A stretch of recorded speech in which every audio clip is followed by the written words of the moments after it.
Good morning students. आगे देखते हैं अपन अधिशोषण के अनुप्रयोग क्या क्या है। फर्स्ट देखिए गैस मास्क। सक्रिय चारकोल का गैस मास्क में उपयोग किया जाता है जो वायु में उपस्थित जहरीली तथा हानिकारक गैसों COCH4 को अधिशोषित कर लेता है। कपड़ों की रंगाई में फिटकरी का उपयोग कपड़ों की रंगाई में किया जाता है जहां यह रंजक के कणों को अवशोषित कर लेता है। नमी को हटाने में सिलिका जेल वायु से नमी को अधिशोषित करने में भी उपयोगी होते हैं। ये रंगीन अशुद्धियों को दूर करना, रंगीन अशुद्धियाँ, शर्करा, खाद्य तेल, अनेक कार्बनिक विलयन आदि को चारकोल की सहायता से दूर करते रहते हैं। ये विषमांगी उत्प्रेरण देखिए, धातुओं का उपयोग उत्प्रेरक के रूप में करते हैं। यह अधिशोषण पर भी आधारित होता है।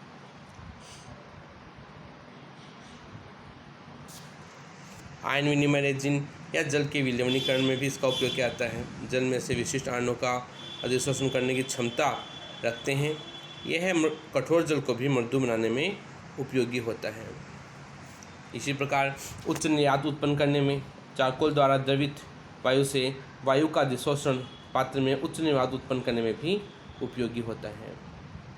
गुणात्मक विश्लेषण क्या है देखो इसका। Al+3 का लेख परीक्षण अधिशोषण पर आधारित है। AlOH का होल थ्राइस विलयन से नीले लिटमस के रंग का अधिशोषण कर लेता है।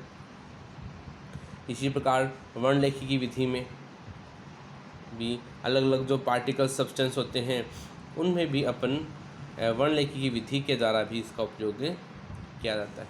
तो कोई इम्पोर्टेंट नहीं है। आगे देखिए अपने मेन चीज़ उत्प्रेरण के बारे में पढ़ते हैं अपन।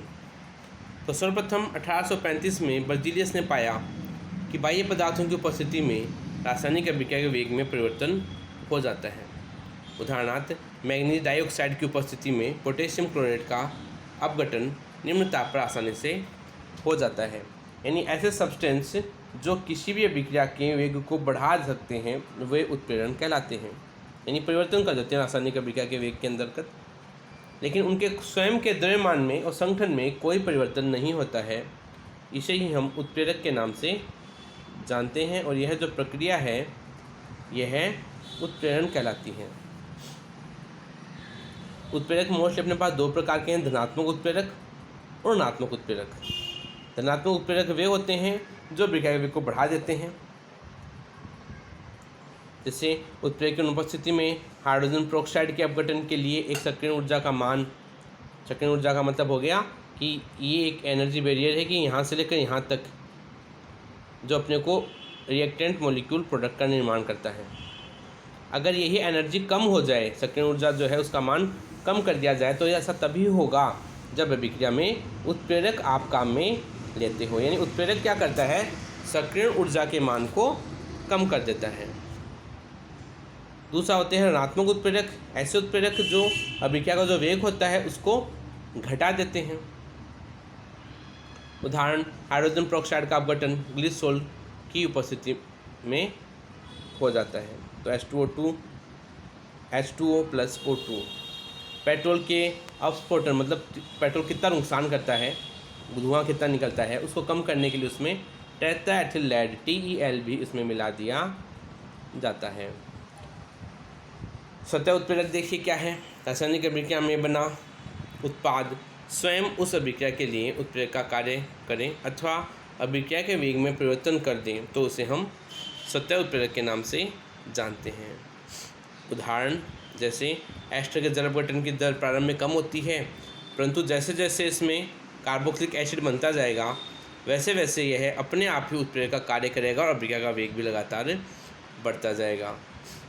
इसी प्रकार अम्लीय पोटेशियम परमैंगनेट द्वारा ऑक्जेलिक अम्ल के ऑक्सीकरण पर बना मैग्नीशियम आयन सतह उत्प्रेरक का कार्य करके प्रारंभ में वेग से होने वाली अभिक्रिया को बढ़ा देते हैं। 5H2CrO4 KMnO4 H2SO4। तो धीरे धीरे ये लगातार अभिक्रिया बढ़ती जाती है।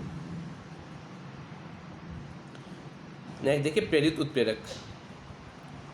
ठीक है, कुछ अभिक्रियाओं में एक अभिक्रिया का वेग उसके साथ होने वाली द्वितीय अभिक्रिया के प्रेरण से तीव्र हो जाता है।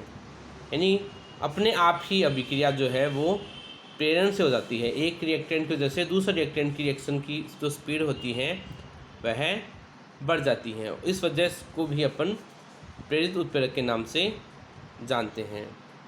जैसे उदाहरण में Na2SO3 और 2 से रिएक्शन करके Na2SO4 का निर्माण ये करके सही प्रोडक्ट का निर्माण कर लेते हैं। ठीक है।